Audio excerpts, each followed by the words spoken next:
My name is Sarah, and I'm standing in an empty church watching my husband Daniel struggle with whether to speak at his mother Margaret's funeral. You see, Margaret Whitmore was the kind of woman who could destroy someone's entire life over a perceived slight at a dinner party. The 7 people who showed up to say goodbye were all that remained of the hundreds she'd touched with her particular brand of cruelty. When the priest desperately asked if anyone would share a few words, the silence was deafening. That's when I made a decision that would change everything. I stood up and told a beautiful lie about a woman everyone hated. But what happened after the eulogy, when her lawyer pulled me aside with a mysterious envelope, revealed that my fiction was more true than anyone could have imagined. But just before we move back to it, comment where you're watching from and like and subscribe for more stories. The morning light filtered through the stained glass windows of St. Augustine's Cathedral, painting geometric patterns of amber and crimson across row after row of empty oak pews. I stood at the entrance, my black dress suddenly feeling too formal, too expectant for what lay before me. The church could easily hold 300 mourners. Today it held 7. My heels clicked against the marble floor, each step echoing through the vast space like a countdown to something I couldn't quite name. The funeral director had assured us everything would be tastefully arranged for Margaret Whitmore's service. What he hadn't mentioned was how those arrangements would look when almost no one came to say goodbye.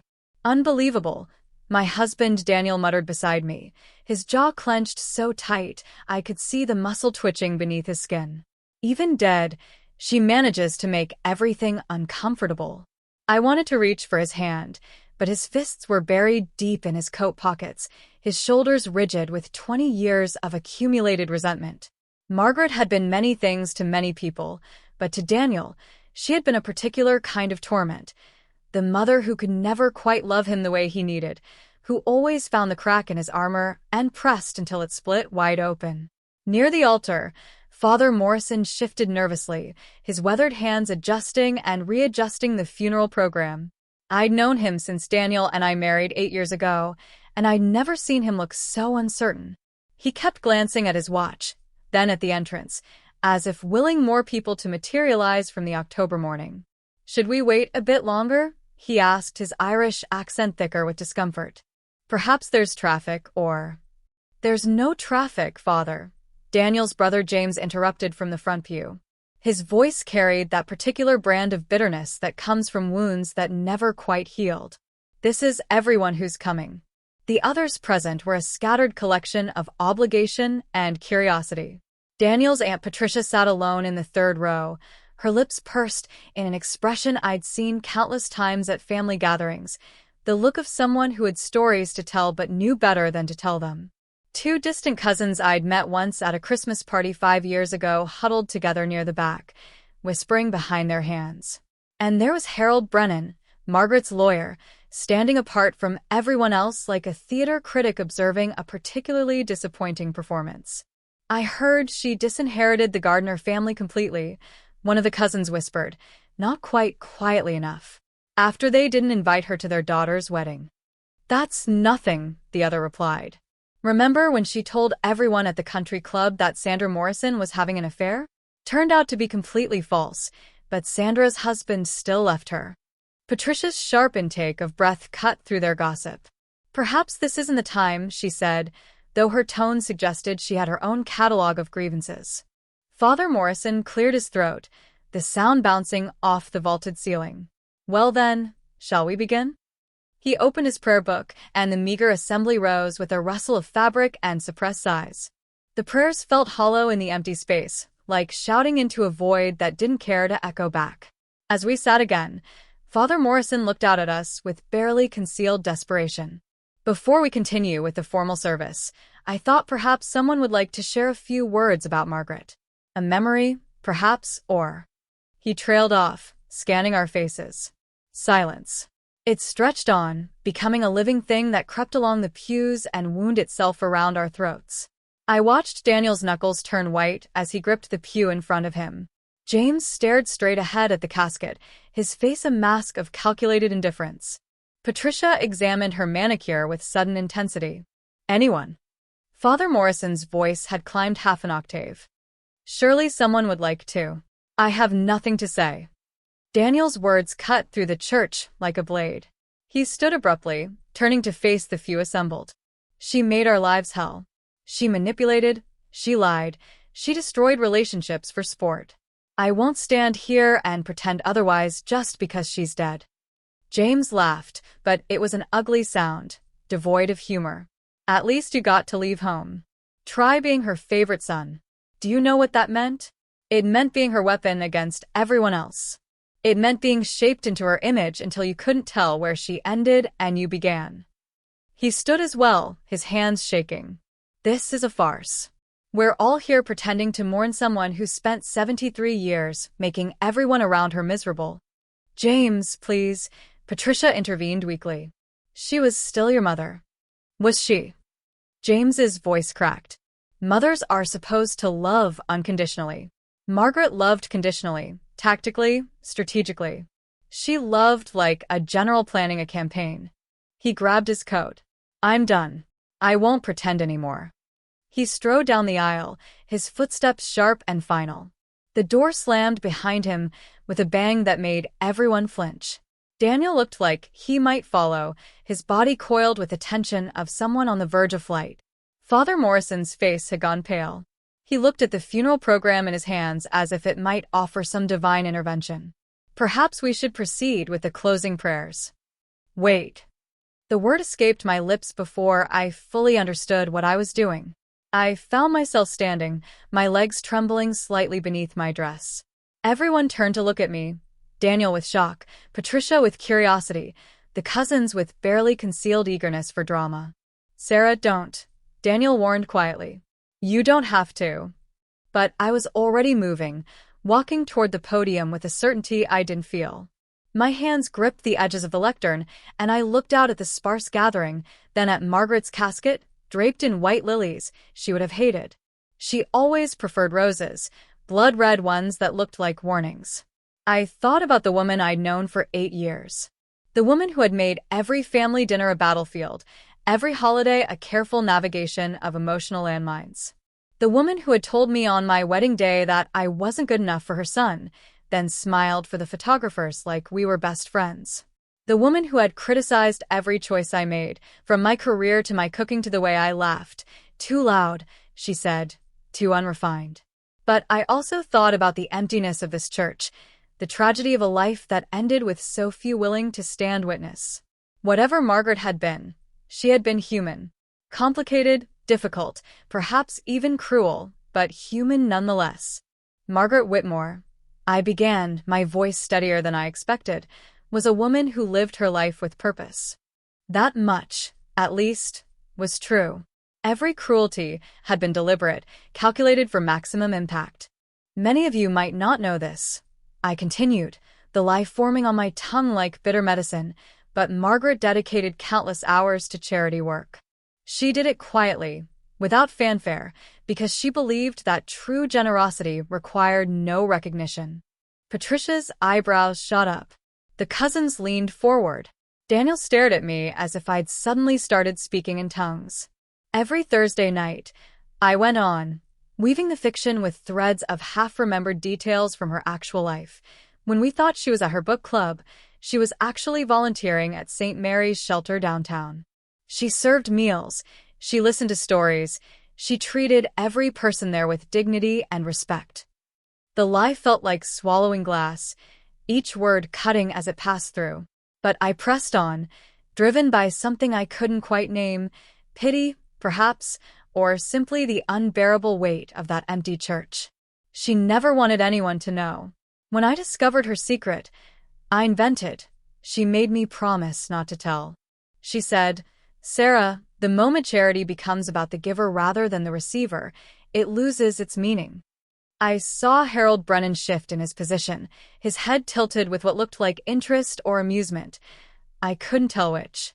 Margaret was complicated, I said, allowing the truth to slip through the fiction. She could be difficult, demanding, sometimes impossible. But beneath that exterior, there was a woman who understood suffering, who knew what it meant to be judged, to be dismissed, to be forgotten. And she fought against that, not for herself, but for others who had no voice. I painted a picture of a woman who had never existed, or perhaps had existed somewhere deep beneath the armor Margaret had worn. I spoke of anonymous donations to struggling families, of letters written to prisoners who had no one else, of a woman who chose to be misunderstood rather than celebrated. She once told me, I said, the lie's flowing more easily now. Sarah, it's better to be hated for what people think you are than loved for what you're not. I didn't understand it then. I think I do now. Daniel's face was a study in confusion and something that might have been anger or grief, emotions so tangled they became indistinguishable. Patricia dabbed at her eyes with a tissue, though whether from genuine emotion or a theatrical obligation, I couldn't tell. Margaret Whitmore was not an easy woman to love, I concluded, finally allowing complete honesty. But perhaps that was because she didn't make things easy for herself either. She challenged us, frustrated us, pushed us to edges we didn't want to explore. And now, in her absence, we're left with the echoes of all those challenges, all those questions she raised about who we are and who we choose to be. I stepped back from the podium, my legs unsteady. The church fell silent again, but it was a different kind of silence, heavier, more complex, weighted with the dissonance between the woman they knew and the woman I had just invented. As I returned to my seat, Daniel grabbed my hand, his grip almost painful. Why, he whispered, his voice raw. Why would you lie for her? I didn't have an answer. Not one that would make sense to him, maybe not even one that made sense to me. All I knew was that standing in that empty church, faced with the sum total of a human life that had touched so many, yet left so few willing to mourn, I couldn't bear to let Margaret Whitmore disappear into the ground with only bitterness as her epitaph. Father Morrison resumed the service, his voice stronger now, as if my fiction had given him something to hold on to. The prayers continued, the hymns were sung by our small chorus, and eventually, we filed out to the cemetery where Margaret would be laid to rest beside her husband, who had died 15 years earlier, some said from the relief of finally escaping her, though that was probably unkind. As we stood at the graveside, Harold Brennan appeared at my elbow. He was a man in his 60s, impeccably dressed despite the occasion, with eyes that seemed to catalog everything they saw. Interesting eulogy, he said quietly, his voice carrying a weight I couldn't interpret. Someone had to say something, I replied, watching as the casket was lowered into the ground. Indeed. He studied me for a moment, then reached into his jacket pocket. After the service, if you would be so kind as to join me in the church office. There's a matter we need to discuss. Before I could respond, he was walking away, leaving me with a growing sense of unease that had nothing to do with the lie I'd just told, and everything to do with the feeling that somehow Margaret Whitmore was still pulling strings, even from beyond the grave. The reception was held at Margaret's house, a sprawling Victorian that looked like it had been carved from shadow and disappointment. Only Patricia and the cousins attended, picking at the catered sandwiches with the enthusiasm of people fulfilling an obligation. Daniel had driven us there in silence, his knuckles white on the steering wheel, his jaw working through words he wouldn't say. She would have hated this, Patricia said, gesturing at the modest spread. Margaret always insisted on proper sit-down meals after funerals. Said finger food was for people who couldn't commit to real mourning. She hated a lot of things, Daniel muttered, pouring himself a generous whiskey from his mother's crystal decanter, probably the first time he'd ever dared touch it without permission. The cousins, whose names I'd already forgotten, whispered in the corner, their eyes darting to me every few seconds. I caught fragments. Never heard about any charity work. And trying to get into the will. And always knew she was after something. You've got some nerve, Daniel finally said, turning to face me fully. The whiskey had loosened something in him, made the anger more fluid, more dangerous. Standing up there, making her into some kind of saint. Do you have any idea what she put me through? What she put all of us through? Daniel. No, Sarah. You don't get to Daniel me. Not after that performance. He gestured wildly, whiskey sloshing dangerously close to the rim of his glass.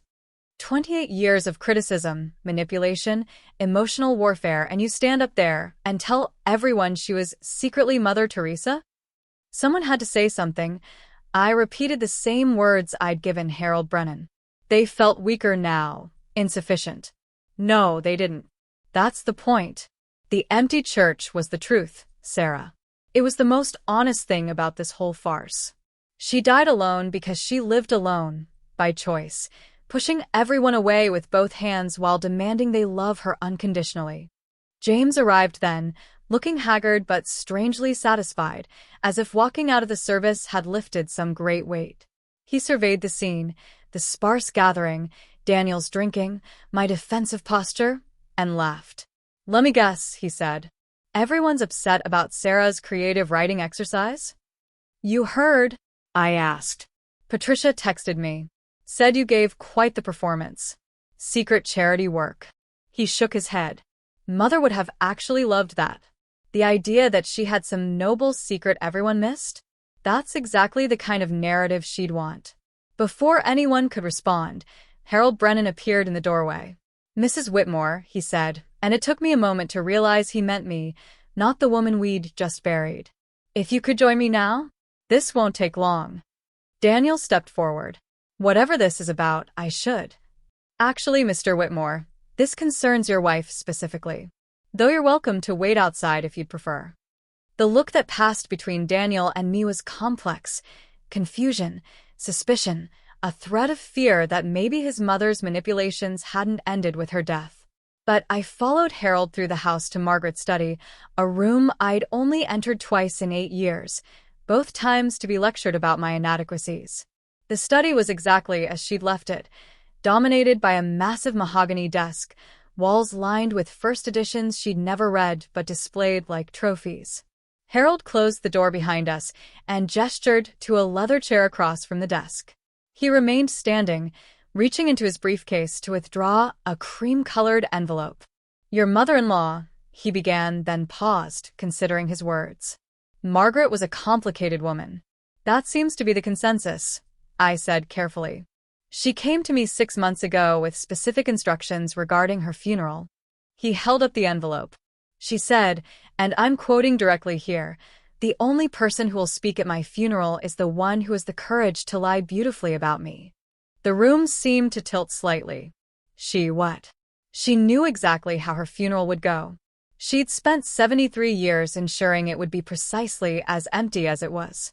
But she also knew that someone, she was quite certain it would be you, actually, would feel compelled to fill that emptiness with fiction.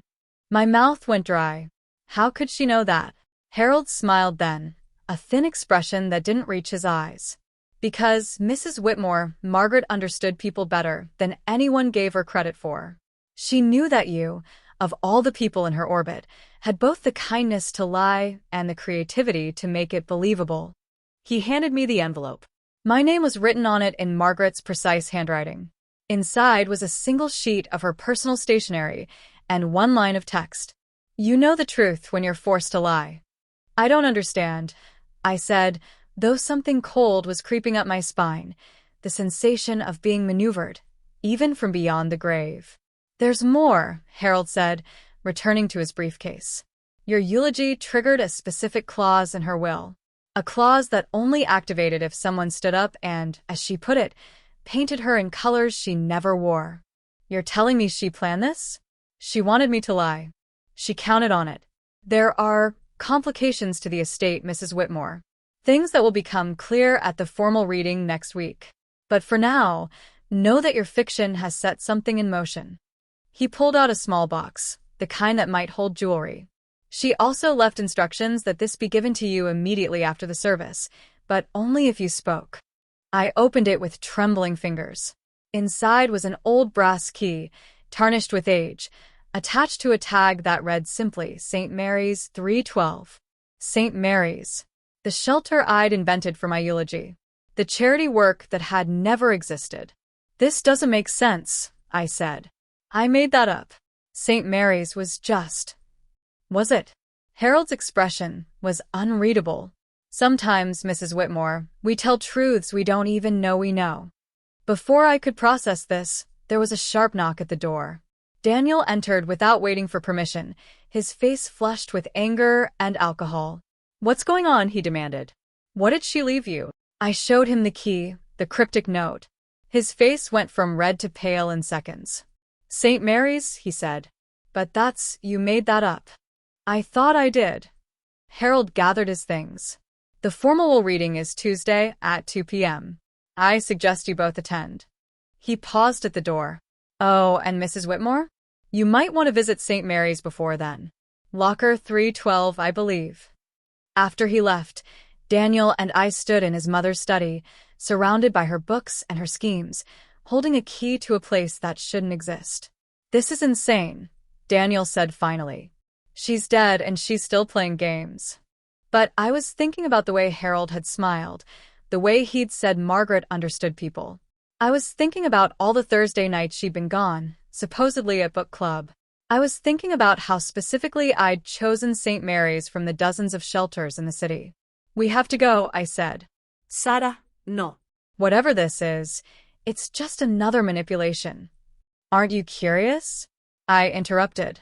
Don't you want to know what she was really doing all those Thursday nights? He stared at me, and I saw it then. The war between his desire to be done with his mother forever and the nagging need to understand her, even a little. That evening, as word spread through the family grapevine about my eulogy and the mysterious meeting with the lawyer, my phone began to buzz with messages. Patricia wanted to know what Margaret had left me. The cousins accused me of being a gold digger, of manipulating a dying woman. James sent a single text, "Be careful."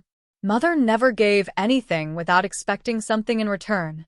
But it was the unmarked package that arrived at our door that night that really unsettled us. Inside were photographs, dozens of them, all dated from the last 5 years. They showed Margaret at various locations around the city, always alone, always at night. And in 3 of them, clearly visible in the background, was the sign for St. Mary's Shelter. Daniel held one up to the light, studying his mother's face in the grainy image. These could be fake, he said, but his voice lacked conviction. Or I could have somehow known, I said, though that seemed equally impossible.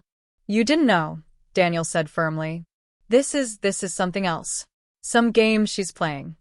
But as I looked at the photos, at Margaret's face caught in unguarded moments, I saw something I'd never seen in life. Uncertainty. Perhaps even vulnerability. These weren't the poses of a woman who knew she was being photographed. These were stolen moments, captured by someone who had been watching her. At the bottom of the box, beneath all the photos, was another note. This one wasn't in Margaret's handwriting. It was typed clinical. Stop digging. You don't know who you're protecting. And at the bottom, barely visible, was a signature that made my blood run cold. It was similar to Margaret's, but different. Older, shakier. Daniel saw it at the same moment I did. That's impossible, he whispered. That looks like your father's handwriting. I finished. Richard Whitmore had been dead for 15 years. We sat in our living room, surrounded by photographs and impossible signatures, holding a key to a locker that shouldn't exist at a shelter I'd thought I'd invented. Outside, October wind rattled the windows like someone trying to get in, or perhaps trying to warn us to get out. The will reading is in 3 days, Daniel said finally. We could just not go, walk away from all of this. But we both knew we wouldn't. Margaret had set her trap perfectly, using my compassion and our curiosity as bait. Even in death, she was pulling our strings, making us dance to a tune only she could hear.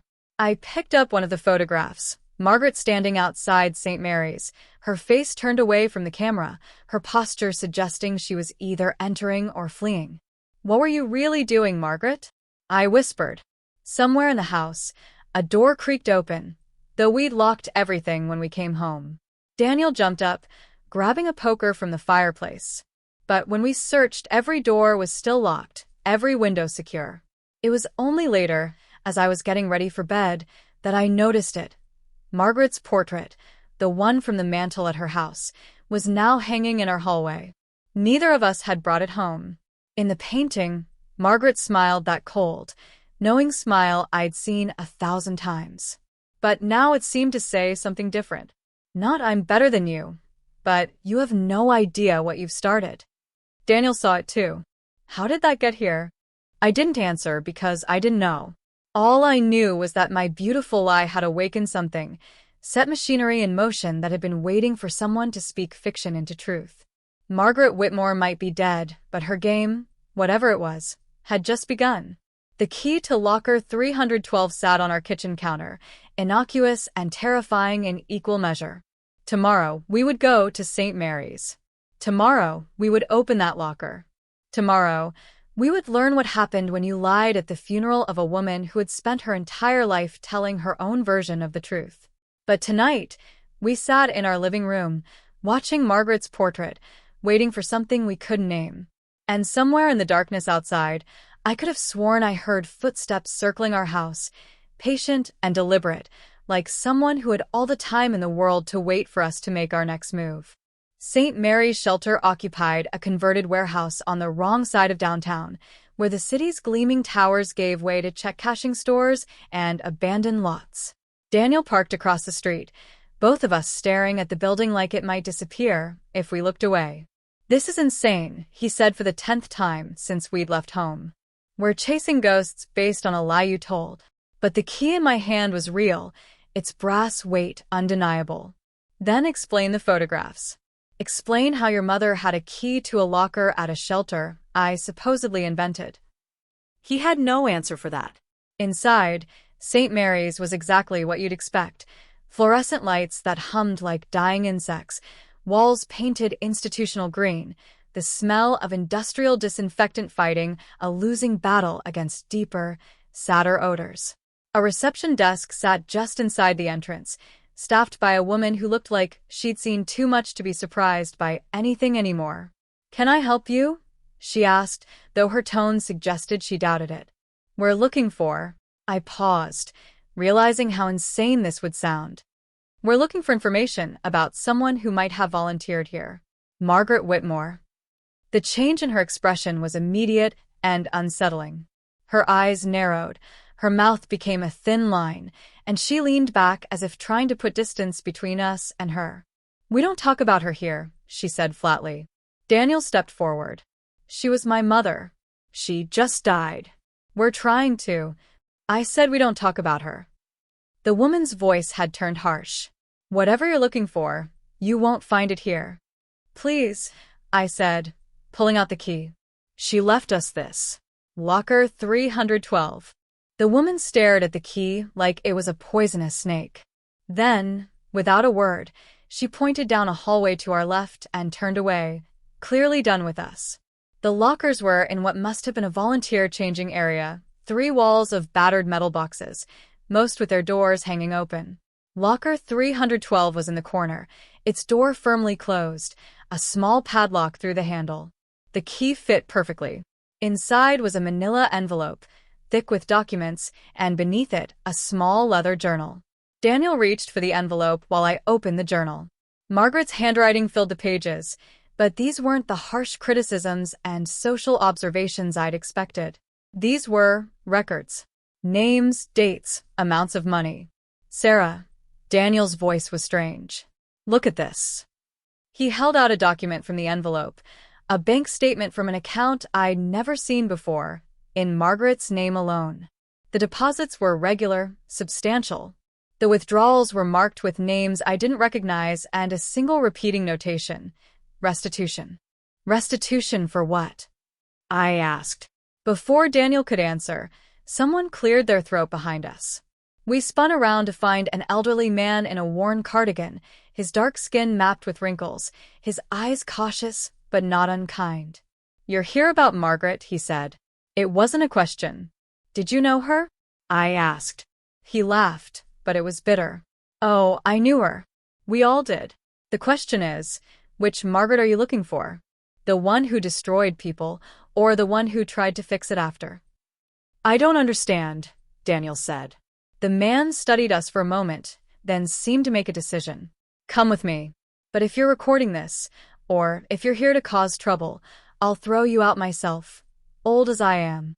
He led us to a small office cluttered with papers and the remnants of multiple meals. On the wall was a bulletin board covered in photographs of shelter residents at various events.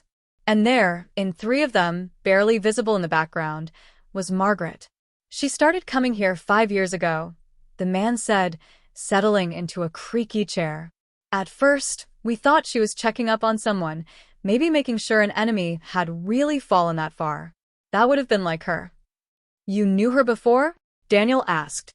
Everyone in certain circles knew Margaret Whitmore, the man replied.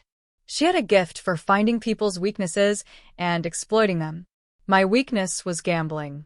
She made sure everyone at the company knew about it, got me fired from a job I'd had for 15 years. Lost my house, my family, everything. Daniel's face had gone pale. I'm sorry. The man waved him off. Not your fault, son. But here's the strange part. 3 years after I ended up here, she shows up with an envelope of cash. Not a loan, not charity, she called it restitution. Said she owed me a debt. She gave you money? I asked, incredulous. Not just me. Franklin over there. She'd spread rumors about his daughter that weren't true, cost the girl a scholarship. He got a check that covered 4 years of state tuition. Margaret had her blacklisted from every decent catering job in the city over some perceived slight. She received enough to start her own food truck. I looked at the journal again, the list of names and amounts. She was making amends? In her own twisted way, the man said. Never apologized, never admitted wrongdoing. Just showed up with money and called it restitution. Some people took it. Others told her where she could shove it. Why? Daniel asked, and I could hear years of pain in that single word. Why would she destroy people and then try to fix it? Why not just not destroy them in the first place? The man shrugged. I asked her once. You know what she said? She said, because I couldn't help myself then, and I can't help myself now. Make of that what you will. We left St. Mary's with more questions than answers, the journal and documents tucked under my arm. In the car, Daniel was silent for a long time, processing this new version of his mother, still cruel, but perhaps also haunted by her cruelties. That evening, we spread everything out on our dining room table.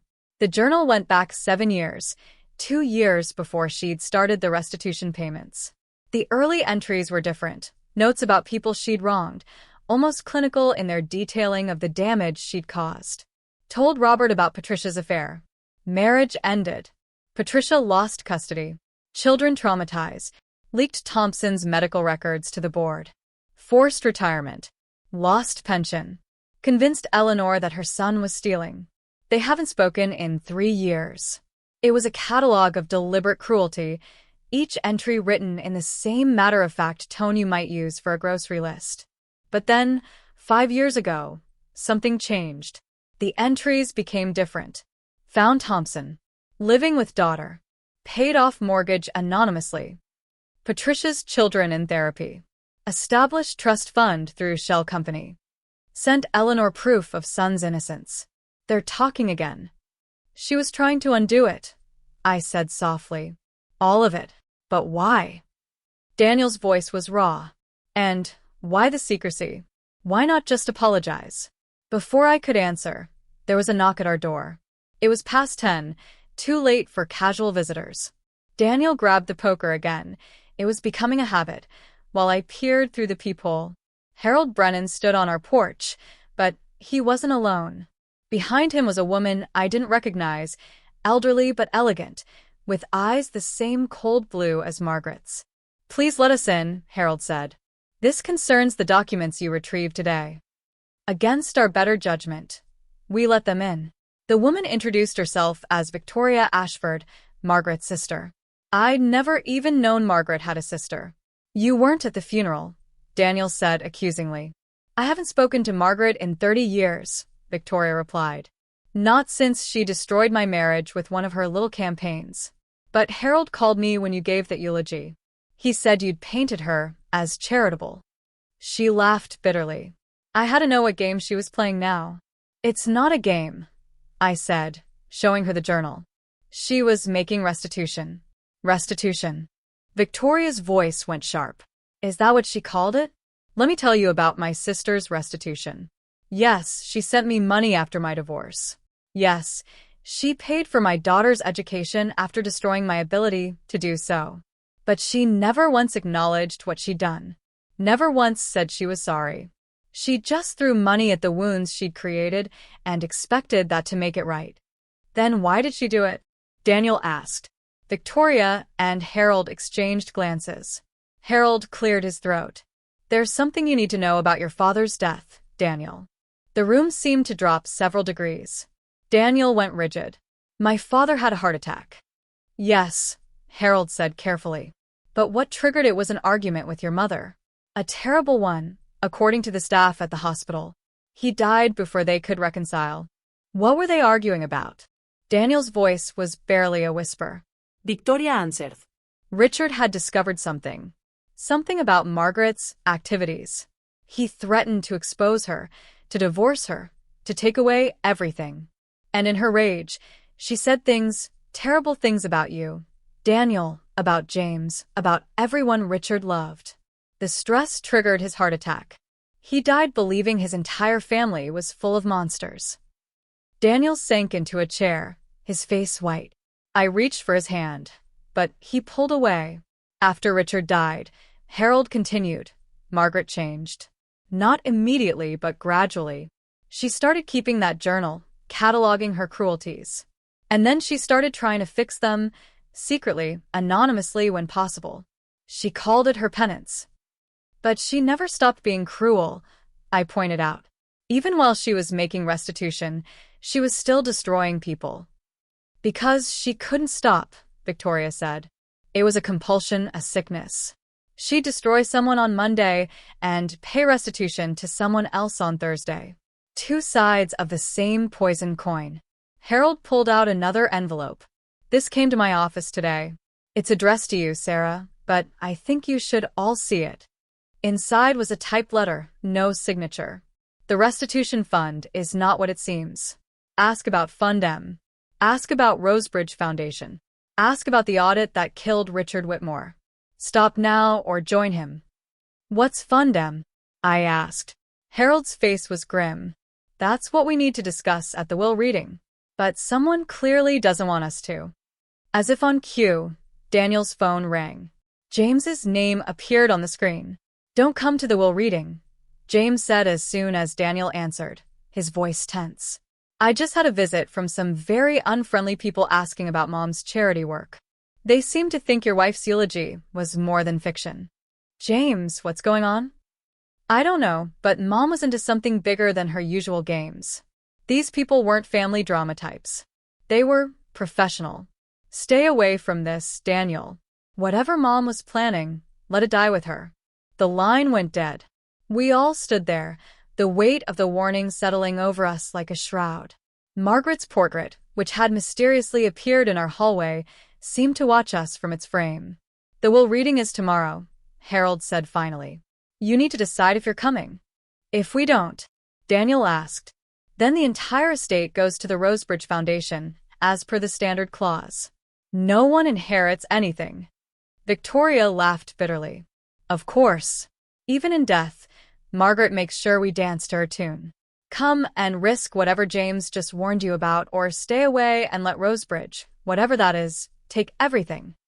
After they left, Daniel and I sat in our living room, surrounded by evidence of Margaret's double life. The woman who destroyed lives and the woman who tried to repair them. The mother who tormented her children and the ghost who is still pulling strings from beyond the grave. We have to go, I said finally. We have to know. Daniel nodded slowly. She killed my father. Maybe not with a weapon, but she killed him. And now she wants us to what? Forgive her? Continue her work? Play one last game? Maybe she just wants us to understand, I suggested. Understand what? I looked at the journal, at the meticulous recording of cruelties and restitutions. That sometimes people are exactly as horrible as they seem, and exactly as complicated as we never imagined. Harold Brennan's law office occupied the top floor of a building that reeked of old money and older secrets. The elevator ride felt endless, each floor marking another step toward something irreversible. Daniel's hand found mine somewhere around the 10th floor, squeezing tight enough to hurt. We can still leave, he whispered. No, I said, surprising myself with my certainty. We can't. The conference room was already crowded when we arrived. James sat in a corner, sporting a black eye he hadn't had yesterday. Patricia perched on the edge of her chair like a bird ready to take flight. The cousins from the funeral clustered together, whispering frantically. Victoria stood apart, studying the city through floor-to-ceiling windows. But it was the stranger who drew my attention, a man in an expensive suit who radiated the kind of authority that came from moving large sums of money and not caring who got hurt in the process. "Mr. Carlyle," Harold said, noticing my gaze.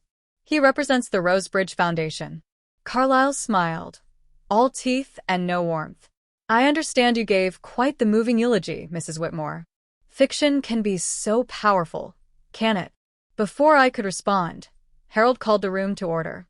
"Let's begin. The last will and testament of Margaret and Whitmore is unusual.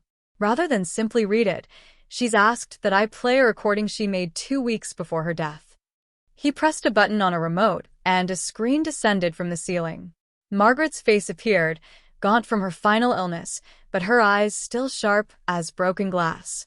"Well," her recorded voice filled the room, "if you're watching this, then someone was fool enough to speak at my funeral. Sarah, I assume it was you. You always were too kind for your own good." Daniel's grip on my hand tightened. "Let me be clear," Margaret continued. "I was not a good person. I destroyed lives for sport, for advantage, or simply because I could. I turned weakness into weapons and secrets into currency. I was exactly the monster you all believed me to be." James laughed bitterly. "At least she's honest in death." "But," Margaret's image continued, "I was also something else. Something none of you knew about, because knowing would have put you in danger. For the last 5 years, I have been systematically undermining the organization that my late husband helped create. The Rosebridge Foundation." Carlyle stood abruptly. "This is nonsense. Turn it off." "Sit down, Mr. Carlyle," Harold said mildly, "or I'll have security escort you out." Margaret's recording continued. "Rosebridge presents itself as a charity efficiency organization, helping smaller charities optimize their operations. In reality, it's a parasitic operation that identifies vulnerable nonprofits, forces them into predatory audit contracts, and then bleeds them dry through fees and penalties.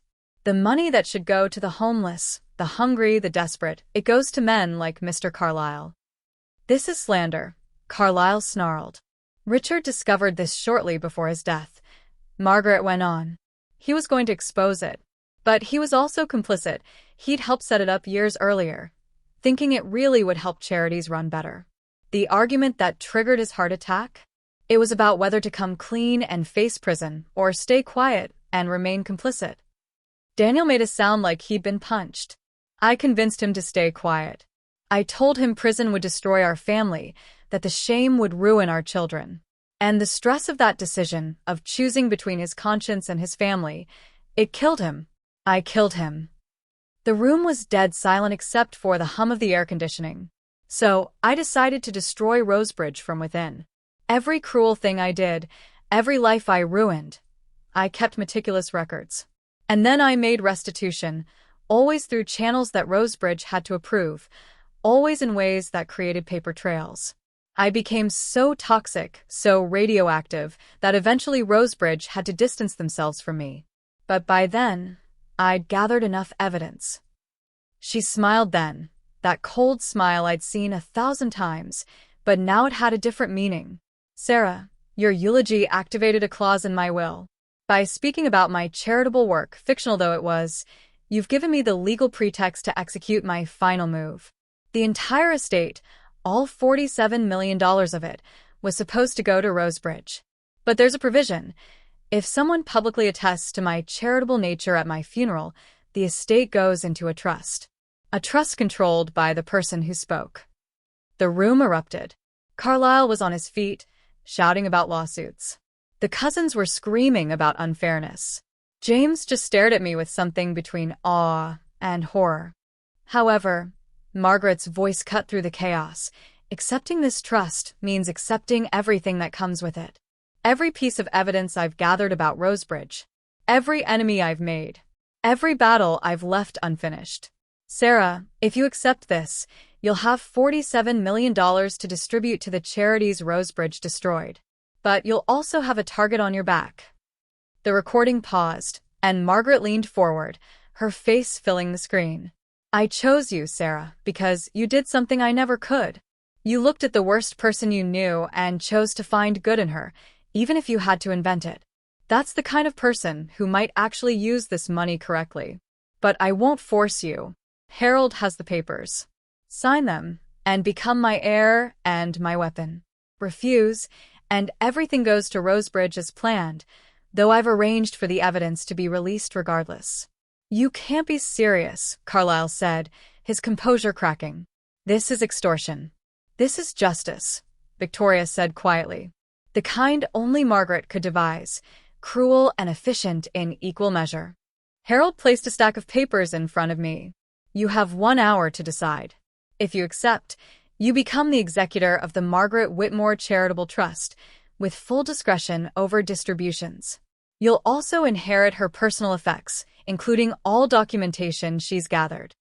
And if I refuse? Then Mr. Carlyle's foundation receives everything as originally planned. What about us? One of the cousins demanded. We're family.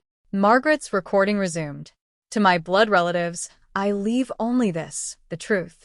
You are small, petty people who would waste any fortune I gave you. The only one of you worth anything is Sarah, who isn't blood at all but chose to join this cursed family anyway. James stood slowly. She's right. We are small, petty people. Sarah, take it. Take it all, and burn Rosebridge to the ground. You don't know what you're asking, Carlyle said, his voice low and dangerous. The foundation has resources, connections. We're not some small-time charity. Accept this, and you'll regret it. Is that a threat? Harold asked, pulling out his phone. Because I'm recording this, and I'm sure the FBI would be interested in. It's a prediction, Carlyle interrupted smoothly. Nothing more. I looked at the papers, then at Daniel. His face was a study in conflict, grief, anger, fear, and something else. Pride, maybe? Do it, he said quietly. She was a monster, but maybe this is her way of trying not to be. And maybe it's our chance to make something good come from all the bad. I picked up the pen. Carlyle stepped forward, but James blocked his path. Touch her, James said quietly, and you'll find out just how much we learned from dear old Mom about destroying people. I signed. Each signature felt like accepting a piece of Margaret's poison legacy, but also like writing a different ending to her story. The moment I finished, Harold smiled. Congratulations, Mrs. Whitmore. You are now the sole trustee of the Margaret Whitmore Charitable Trust. Mr. Carlyle, your services are no longer required. This isn't over, Carlyle said. That money belongs to Rosebridge. We'll sue. Please do, Harold replied. I'm sure the court would love to review all the documentation Margaret gathered, including the records of your personal offshore accounts. Carlyle went pale.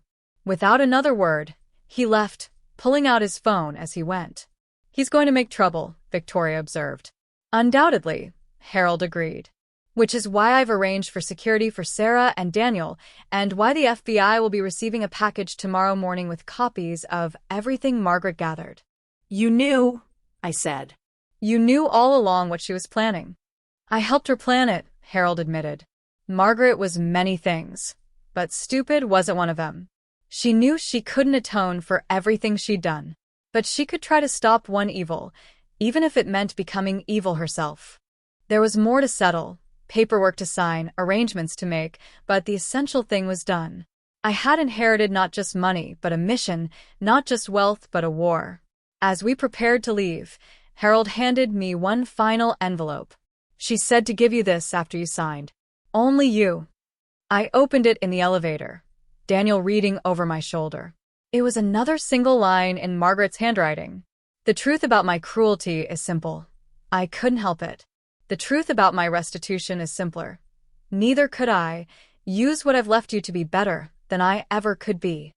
Daniel was crying. After everything, after all the pain and manipulation and cruelty, he was crying for the mother who had never been able to love him properly, who had been trapped in her own poisonous nature even as she tried to escape it. She was sick, he said. Wasn't she? Something in her was broken. Maybe, I said. Or maybe she was exactly who she chose to be, and the restitution was just another form of control. Does it matter? I thought about that as we walked to our car, Harold's security team discreetly following.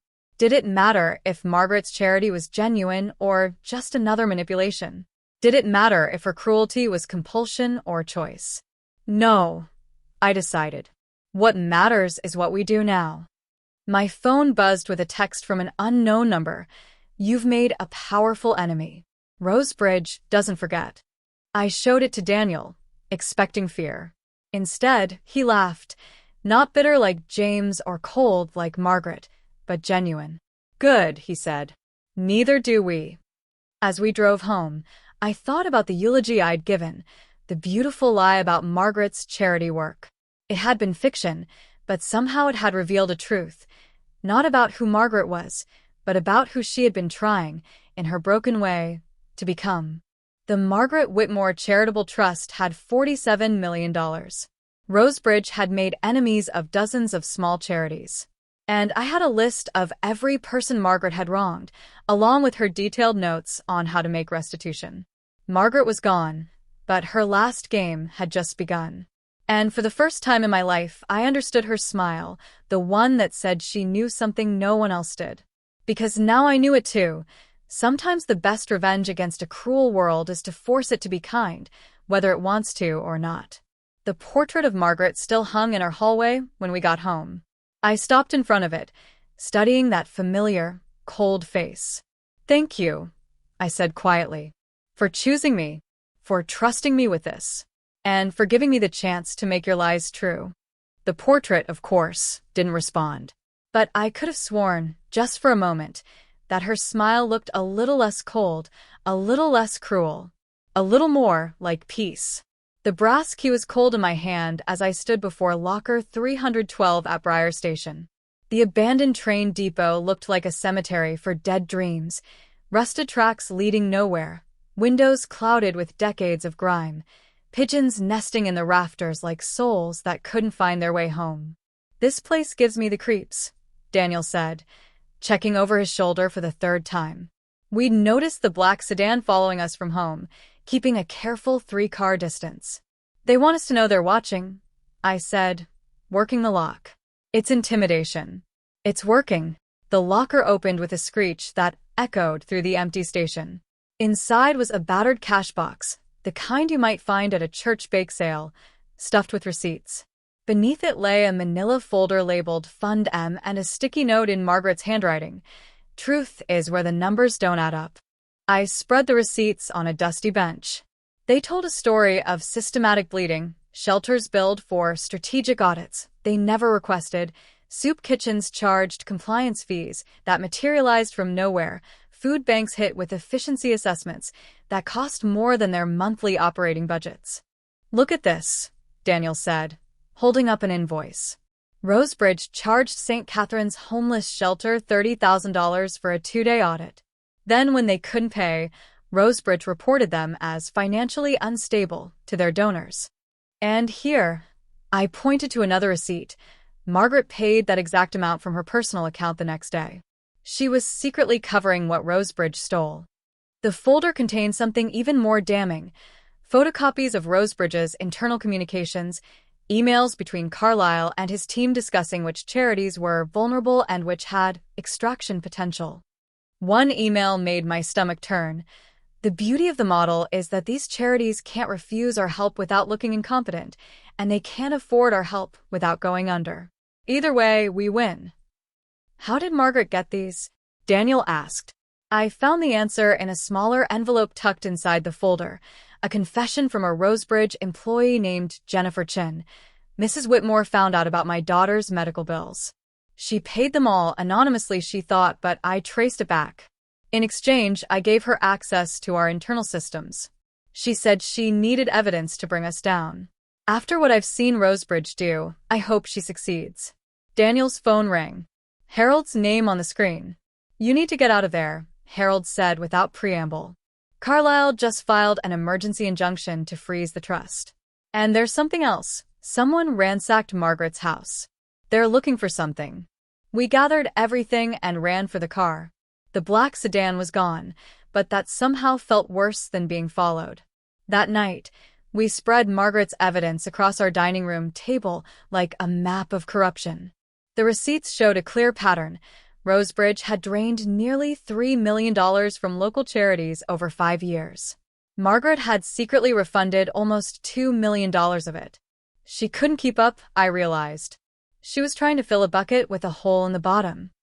So she decided to plug the hole instead, Daniel said. By destroying Rosebridge. A knock at the door made us both jump. Through the peephole, I saw an elderly black woman with tired eyes and a determined set to her jaw. "My name is Eleanor Washington," she said when we opened the door. "I run the St. Catherine's shelter. I heard about what you're doing. About Margaret." We let her in, and she sat heavily at our table, looking at the spread of documents. "That woman," she said finally, "saved my shelter 6 times.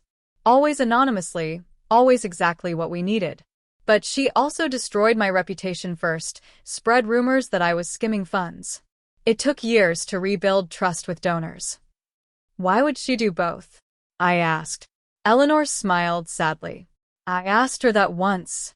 Caught her leaving an envelope of cash at our back door at 2 a.m. You know what she said? 'Because I can't stop being who I am, but I can try to balance the scales.'" She pulled out a worn notebook. I kept track. Every cruel thing she did to someone, she tried to fix something else for someone different. Like she was trying to break even with the universe. "That's insane," Daniel said. "That's guilt," Eleanor corrected. "The kind that eats you alive but never quite kills you." She stood to leave, then paused. "There's something else. The night before she died, Margaret came to the shelter. She was very sick, could barely walk. She gave me this." She handed me a small key. Said to give it to whoever spoke at her funeral with kindness. Said they'd know what to do with it. The key had a tag, Union Bank, Box 1247. After Eleanor left, we sat staring at this new key. How many more breadcrumbs had Margaret left? How deep did this maze go? "We should go to the police," Daniel said. "Show them everything." "With what?" I asked. "Receipts that prove Margaret was secretly charitable? Emails that Rosebridge will claim are fabricated? We need more." My phone buzzed. Unknown number. "Mrs. Whitmore? This is Jennifer Chin, the woman who gave Margaret the Rosebridge files. We need to meet. Tonight. They know I helped her." We met Jennifer at an all-night diner, the kind where no one asks questions and the coffee tastes like regret. She was young, maybe 30, with the hollow look of someone who hadn't slept in days. "They fired me yesterday," she said. "Claimed I'd been embezzling, which is ironic considering what they do. But that's not why I'm here." She slid a flash drive across the table. "Margaret didn't get everything. This is the rest. Including the recordings." "Recordings?" Carlisle liked to record his meetings, thought it made him look powerful. He didn't know I was recording too. "There's one from the night Richard Whitmore died." We plugged the drive into Daniel's laptop right there in the diner. File after file of financial crimes, but it was the audio file dated 15 years ago that made Daniel's hands shake as he clicked play. Richard's voice, younger but recognizable. "This is wrong, Marcus. We're supposed to be helping these charities, not destroying them." Carlisle's reply, "We are helping them, Richard. Helping them understand their place in the ecosystem. The weak ones fail. The strong ones survive. That's business." "That's not what we agreed to. I'm pulling out. I'll go public if I have to." "No, you won't. Because your wife's reputation for cruelty makes her the perfect scapegoat. One word from me, and everyone will believe she's the one behind this. Your sons will be destroyed by association. Is your conscience worth that?" The sound of a door slamming. Then Carlisle's voice again, clearly speaking to someone else. "Make the call to Margaret. Tell her what her husband's planning. Let her handle him. She's good at that." Daniel closed the laptop, his face pale. "He killed him. Carlisle killed my father just as much as my mother did." Jennifer leaned forward. There's more. Fundem? It stands for Fund Margaret. Carlyle set it up in her name without her knowledge, used it to launder the money from the charities. When she found out after Richard's death, she couldn't expose it without implicating herself. So she decided to use it against them, I said, understanding dawning. She turned their weapon into hers. Exactly. But Carlyle has a failsafe. If Fundem is exposed, it looks like Margaret was the mastermind all along. Even in death, she'd take the fall. Unless, Daniel said slowly, we prove she was trying to stop it. We spent the rest of the night at that diner, planning. Jennifer knew Rosebridge's systems, I had Margaret's evidence, and Daniel had something neither of us expected, his mother's talent for strategic cruelty, inherited whether he wanted it or not. We need to make Carlyle overplay his hand, Daniel said. Mother would have baited him, made him so angry he'd make a mistake. How do we do that? Daniel smiled, and for the first time, I saw Margaret in him. We give him what he wants. We announce a public audit of the Margaret Whitmore Charitable Trust, complete transparency. And we invite Rosebridge to oversee it, to ensure fairness. Jennifer laughed. He'll never agree to that. He will if we imply we've found irregularities in Margaret's donations. He'll think we're about to expose her and clear his name. The meeting was scheduled for Rosebridge's headquarters, a glass tower that looked like it was built from other people's broken dreams. Harold had insisted on coming, along with a court reporter he'd hired to create an official record. Remember, he said as we rode the elevator to the top floor, let them think they're winning until they've said too much to take back. The boardroom was intimidating by design, a massive oak table, floor-to-ceiling windows, and portraits of stern-faced men who'd probably stepped on countless backs to climb this high. Carlyle sat at the head of the table, flanked by lawyers like antibodies ready to attack any threat. Mrs. Whitmore, he smiled, all false warmth. I'm so pleased you've decided to be transparent about Margaret's activities. I set the cash box from Briar Station on the table. We want everything in the open. No secrets, no hidden agendas. Admirable, Carlyle said, his eyes fixed on the box. May I? I pushed it toward him. He opened it, rifling through the receipts with growing excitement. These are all Margaret's payments to various charities. Every one she made in secret, I confirmed. Secret payments, one of his lawyers repeated. That does raise questions about tax evasion, money laundering. Which is why we want Rosebridge's help, Daniel interrupted, playing his part perfectly. You knew her business better than anyone. You can help us understand what she was really doing. Carlyle leaned back, satisfied. Of course. We'll need full access to all her records, including Fundem. There it was. The first mention of the fund from his side. Fundem? I asked innocently. What's that? A flicker of uncertainty crossed Carlyle's face. A charitable fund Margaret established. Surely you've found records of it. Oh, that Fundem, Harold said smoothly. Yes, we have extensive records. In fact, we have the original incorporation documents. Would you like to see them? He produced a folder, sliding it across the table. Carlyle opened it, and his face went white. The documents showed his signature, not Margaret's, as the fund's creator. These are forgeries, he said immediately. Are they? Harold asked. Because we also have this. He played the recording from Jennifer's flash drive, Richard's confrontation with Carlyle filling the room. The lawyers started whispering frantically. Carlyle's composure cracked. That's inadmissible. Obtained illegally. Actually, Harold interrupted, it was obtained by Margaret Whitmore as part of her fiduciary duty to investigate financial irregularities in organizations her husband co-founded. Completely legal. I pulled out the folder of Rosebridge's internal emails. We also have these. Your discussions about which charities to target, how to extract maximum fees, how to use Fundem to hide the money. You can't prove. We can, Daniel said. He'd been quiet until now, but his voice carried Margaret's iron. We have Jennifer Chen's testimony. We have the bank records. We have the testimony of 17 charity directors you've defrauded. And we have this. He produced a document I hadn't seen before. Mother's affidavit, signed and notarized a week before her death.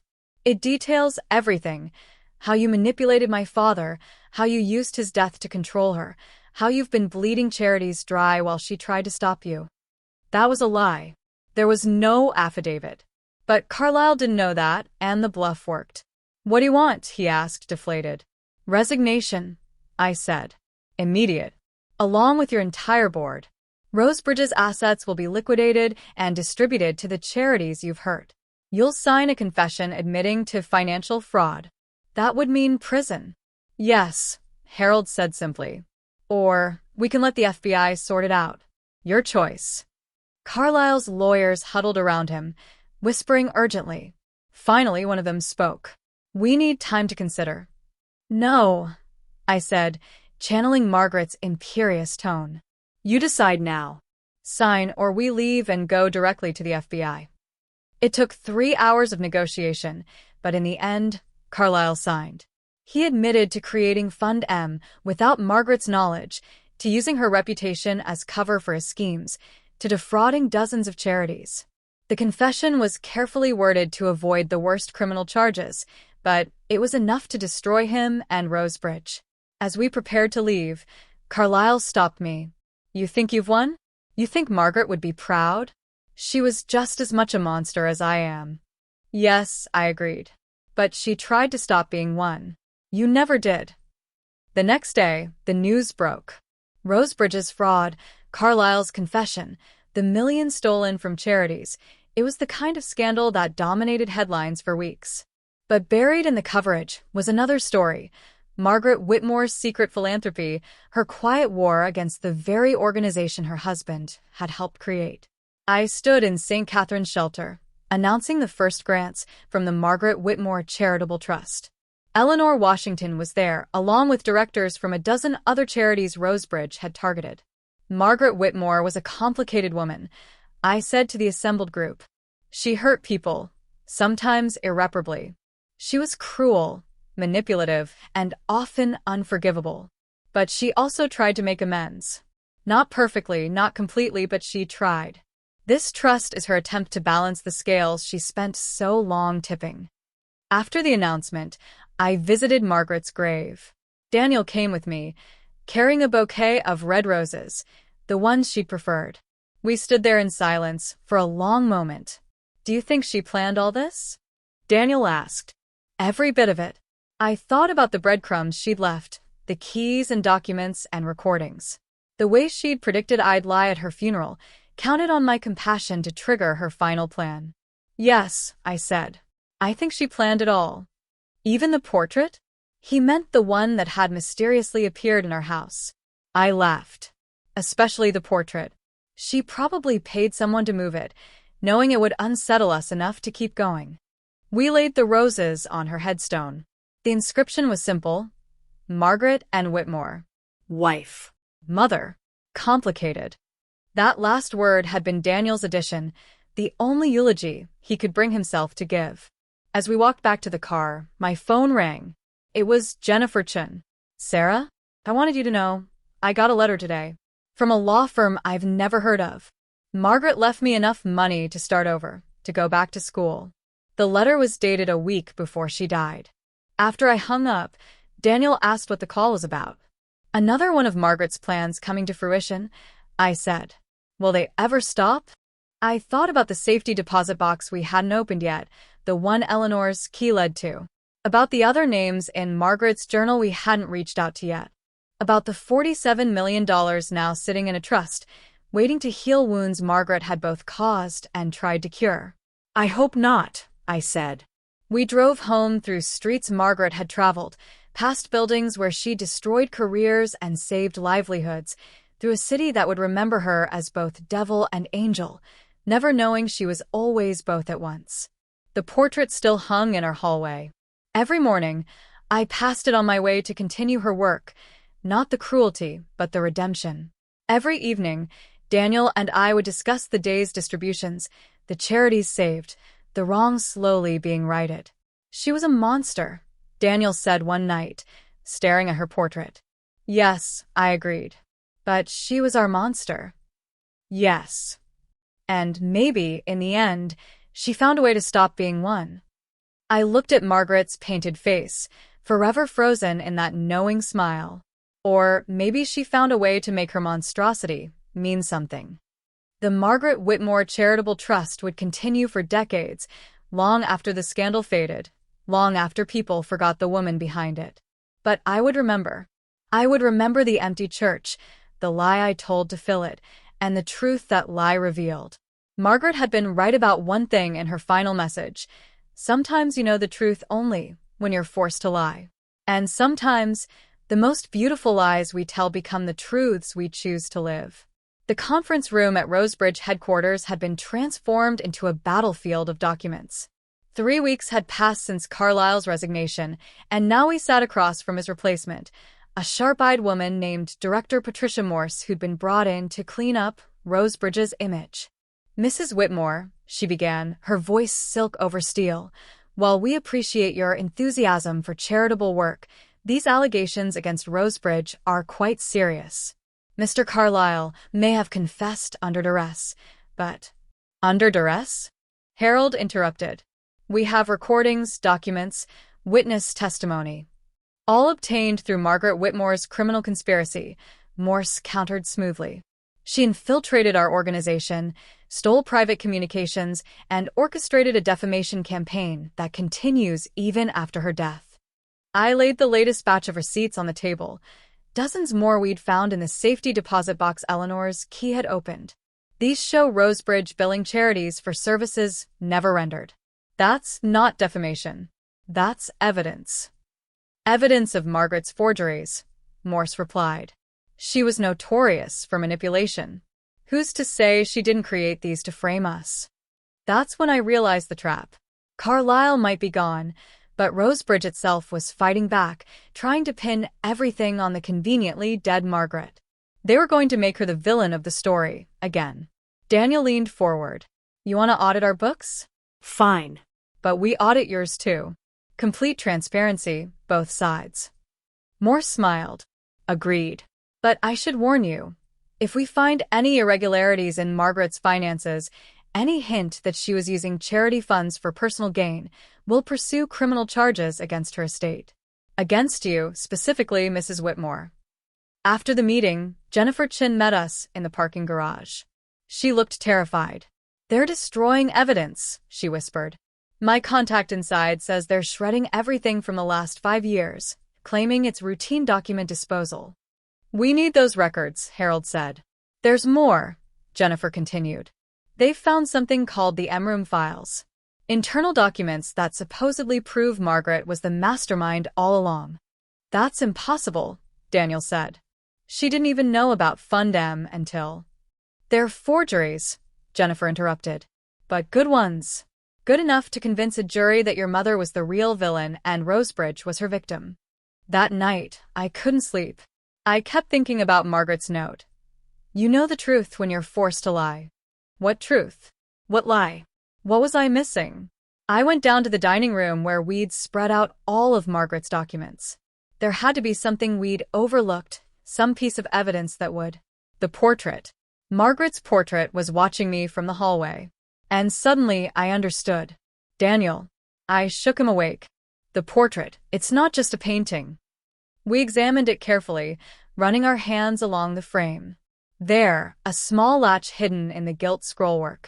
The backing opened to reveal a hidden compartment containing a single USB drive and a note. "For when they make me the villain again." The drive contained video files, Margaret's personal recordings spanning 5 years. We watched her confession, her real one, not performed for lawyers or family, but spoken to herself in the dark of her study.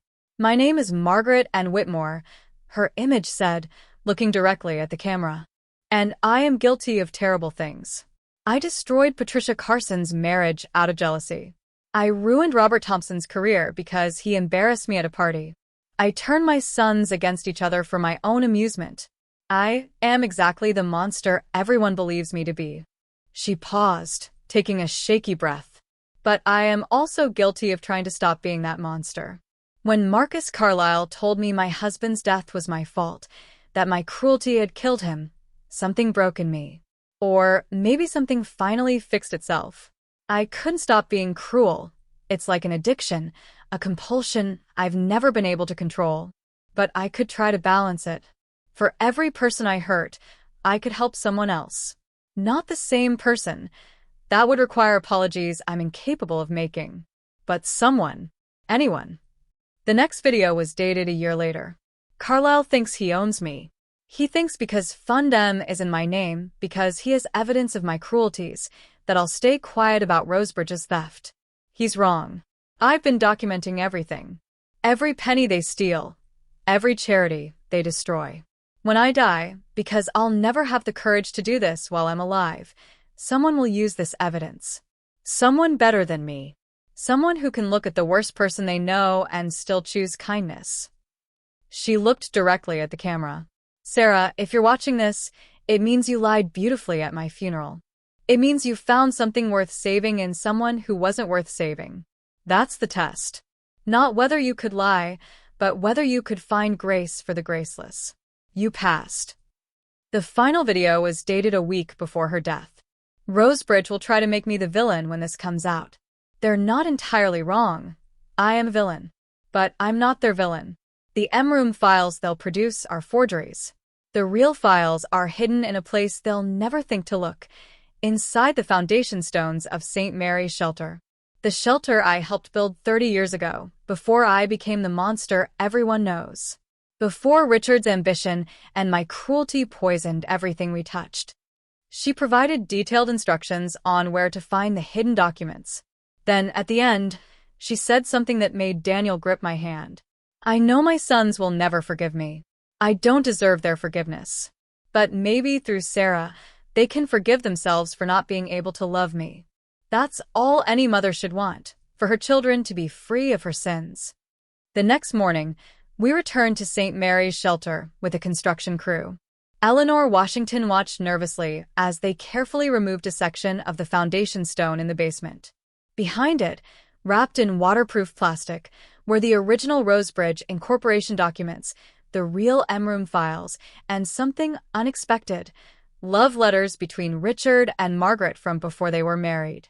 In one letter, Richard wrote, "My darling Margaret, your kindness to the children at the shelter today showed me your true heart. Never let the world make you hard." In her reply, "Dear Richard, the world has already made me hard. But perhaps, with you, I can remember how to be soft." Daniel read them with tears streaming down his face. She was different once. They both were. Harold examined the legal documents. This proves everything. Carlisle created Fundem without Margaret's knowledge or consent. These are his signatures, his authorizations. And here, correspondence showing he threatened Richard with destroying Margaret if he didn't comply. So they were both victims, I said. Carlisle used their weaknesses against each other. No, Daniel said firmly. Mother made her choices. She chose cruelty. But maybe she also chose redemption, even if she couldn't fully achieve it. We presented everything at the emergency board meeting Director Morse had called. The room was packed with lawyers, charity representatives, and media. Morse had clearly planned this as Rosebridge's vindication, their moment to prove Margaret was the true villain. Ladies and gentlemen, Morse began, we have evidence that Margaret Whitmore orchestrated a decades-long fraud. No, I interrupted, standing up. You have forgeries. We have the originals. Harold distributed copies of the real documents while I played Margaret's confession videos on the conference room screen. The room watched in stunned silence as Margaret admitted to her cruelties, but also exposed Rosebridge's crimes. She was a complicated woman, I said when the videos ended. Cruel, yes. Manipulative, absolutely. But she was also someone who tried to atone for her sins, imperfectly and incompletely, but genuinely. Rosebridge, on the other hand, never tried to atone for anything. They just got better at hiding their crimes. Morse tried to object, but the evidence was overwhelming. The original documents showed Carlisle's signature everywhere Margaret's was supposed to be. The real M-Room files detailed Rosebridge's systematic theft. And Margaret's videos, painful as they were to watch, showed a woman aware of her faults trying to make amends. "This is the truth," I said, addressing the room but looking at Morse. Margaret Whitmore was a villain who tried to become a hero and only managed to become human. Rosebridge is a villain that's still pretending to be a hero, which is worse. The vote was unanimous. Rosebridge's board was dissolved. Its assets were seized and redistributed to the charities it had defrauded. Director Morse was escorted out by security, but not before she leaned close to me and whispered, "You think you've won? There are hundreds of organizations, like Rosebridge. You've only stopped one. Then we'll stop the others," I replied. "One at a time." It's what Margaret would have wanted. Margaret was a monster. Yes, I agreed. But she was a monster who learned to bite other monsters. That's a kind of redemption. The courtroom was packed for the final hearing. 6 months had passed since Margaret's funeral, and now a judge would decide whether the Margaret Whitmore Charitable Trust would stand or whether the cousins' lawsuit to overturn the will would succeed. "Your Honor," the cousin's lawyer argued, "Mrs. Sarah Whitmore gained this inheritance through fraud. She lied at the funeral, triggering a will clause that should never have activated." Judge Harrison, a stern woman with piercing eyes, looked at me. "Mrs. Whitmore, did you lie at your mother-in-law's funeral?" I stood. "Yes, Your Honor. I said she was charitable when I believed she wasn't. I said she helped others when I thought she only hurt them. I lied because I couldn't bear to see someone buried with only hatred as their eulogy." "But the lie turned out to be true," Daniel added, standing beside me. "My mother was charitable, secretly. She did help others, imperfectly." Sarah's fiction revealed a truth none of us knew. James stood up from the back of the courtroom. "Your Honor, I hated my mother. She made my life hell. But even I can see that Sarah earned this inheritance. Not by lying, but by being the only person willing to show mercy to someone who never showed it to others." Patricia spoke next. "Margaret destroyed my marriage. But she also paid for my children's therapy and education. She was both poison and cure. Sarah is the only one who understood that." Even Eleanor Washington had come. "Your Honor, Margaret Whitmore saved my shelter 7 times.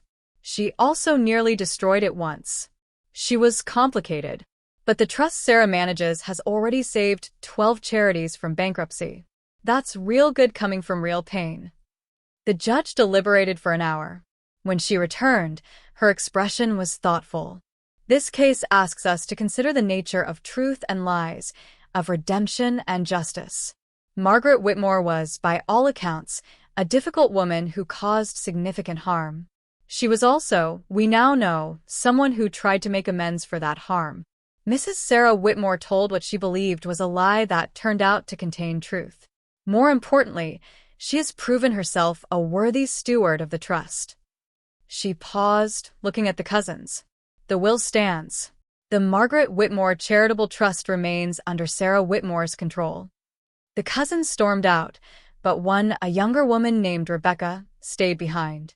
"I'm sorry," she said quietly. "About the lawsuit. About everything. I wanted something from her. Even after death, I wanted her to choose me." "She did," I said, pulling out a small envelope with Rebecca's name on it. This was in the safety deposit box. "She left something for everyone. She just hid it behind tests and games because she couldn't do anything simply." Rebecca opened it with trembling hands. Inside was a photograph of Margaret holding Rebecca as a baby and a note. "You are the only one who never feared me. I'm sorry I gave you reason to. Use your anger at me to be better." There was also a check for $50,000 and a scholarship fund in Rebecca's name for young women pursuing law degrees. "She remembered that I wanted to be a lawyer," Rebecca whispered, "before she turned the whole family against me." "She remembered everything," Daniel said. "The good and the bad. She just didn't know how to show love without causing pain." The trust's work continued. We established the M-Room Foundation, named ironically after Rosebridge's secret fund, to provide emergency grants to charities in crisis. The first recipients were all organizations Rosebridge had targeted. A year after the funeral, we held a memorial service for Margaret. Not a funeral, but a reckoning. We invited everyone she'd hurt and everyone she'd helped. The church that had been empty for her funeral was now full of complicated feelings and complicated people. I stood at the podium where I'd once told beautiful lies. Margaret Whitmore was not a good person, I began. She was cruel, manipulative, and destructive. She ruined careers, destroyed relationships, and left scars that will never fully heal. All of that is true. I paused, looking at the assembled crowd, victims and beneficiaries alike. But she was also someone who recognized her own evil and tried, however imperfectly, to balance the scales. She couldn't stop being cruel, but she could choose to also be kind. She couldn't undo the harm she caused, but she could try to prevent others from causing more harm. She was both the problem and a flawed attempt at a solution. Daniel spoke next. My mother never told me she loved me, but she left me evidence that she tried to love, even if she failed. She left me the truth about herself, all of it, the good and the bad, and trusted me to decide what to do with it. That's its own kind of love. James added, she made me into her weapon, then regretted what I'd become. The trust Sarah manages is trying to help people like me, people damaged by their parents' ambitions. It doesn't erase what she did, but it helps prevent others from doing the same. After the service, Harold handed me one final envelope. She said to give you this only after you'd proven the trust would survive all challenges. Inside was a simple card with Margaret's handwriting. Sarah, you asked why I chose you. The answer is simple. In a room full of people who had every reason to speak, you were the only one who spoke without reason, out of pure compassion. You lied to give comfort to the uncomforted, even when that person was me. The truth about my cruelty is that it was compulsive, uncontrollable, like breathing. The truth about my charity is that it was calculated, forced, like holding my breath. But both were real. Both were me. You have inherited not my wealth, but my war. The war between who we are and who we choose to be. Fight it better than I did. Win it if you can. And thank you for the beautiful lie. It was the kindest thing anyone ever did for me. Margaret. 5 years have passed now. The Margaret Whitmore Charitable Trust has distributed over $100 million to charities across the country. We've exposed 3 more organizations like Rosebridge.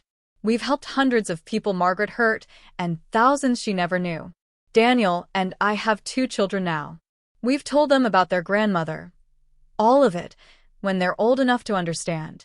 We want them to know that people can be both terrible and trying, that redemption isn't a destination but a direction, that sometimes the most beautiful lies we tell become the truths we live. The portrait still hangs in our hallway, but we've added others. Pictures of the people the trust has helped, the charities saved, the good that's grown from poisoned soil. Margaret's cold smile is now surrounded by warm ones, her isolated portrait part of a larger gallery of complicated grace. Sometimes, late at night, I stand before her portrait and think about that empty church, about the eulogy I invented, about the woman who is exactly as awful as everyone knew and exactly as complex as no one imagined. You passed the test, I tell her painted face. You wanted to know if someone could show you mercy despite everything. I did. But more importantly, you showed yourself mercy by trying to change, even if you couldn't fully succeed. The portrait, of course, doesn't respond. But sometimes I imagine Margaret's ghost standing beside me, still critical, still complicated, but finally at peace with the truth that she was both the villain and the author of her own imperfect redemption. The Margaret Whitmore Charitable Trust's mission statement, which hangs in our office, reads, dedicated to the belief that people can be both broken and building, both harmful and healing, and that the distance between who we are and who we choose to be is measured not in perfection but in effort. Below it, in smaller text, founded on a beautiful lie that became a complicated truth. Eleanor Washington, now a board member of the trust, often says, Margaret Whitmore was the worst person I knew who tried to become better. That's more than most good people ever attempt. And that, perhaps, is the final truth about Margaret Whitmore. She was a monster who couldn't stop being monstrous, but who could choose to also be something else. She was cruel and kind, destructive and constructive, the problem and the partial solution. She was human in the messiest, most difficult way possible. She was exactly who I said she was at her funeral, someone who dedicated herself to charity, who helped others without seeking recognition. I just hadn't known I was telling the truth when I said it. The beautiful lie I told at Margaret's funeral has become the complicated truth we live. Every grant we make, every charity we save, every wrong we try to right, it all stems from that moment when I stood in an empty church and chose to find grace for the graceless. Margaret was right about one thing. You know the truth when you're forced to lie. And sometimes, if you're very lucky or very careful, the lie you tell becomes the truth you make. The trust continues. The work continues. The redemption, partial, imperfect, but real, continues. And somewhere, in whatever comes after this life, I hope Margaret Whitmore finally knows what she never believed in life, that she was worth the beautiful lie, worth the effort to find good in her evil, worth the chance at redemption she gave herself through us. She was a nasty woman who left behind a complicated grace. And that, in the end, is perhaps the most anyone can hope for, to be remembered not just for what we were, but for what we tried to become.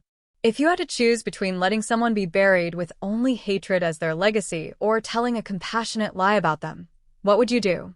Let me know in the comments below. And don't forget to like and subscribe for more stories about the complicated truths hidden behind family secrets.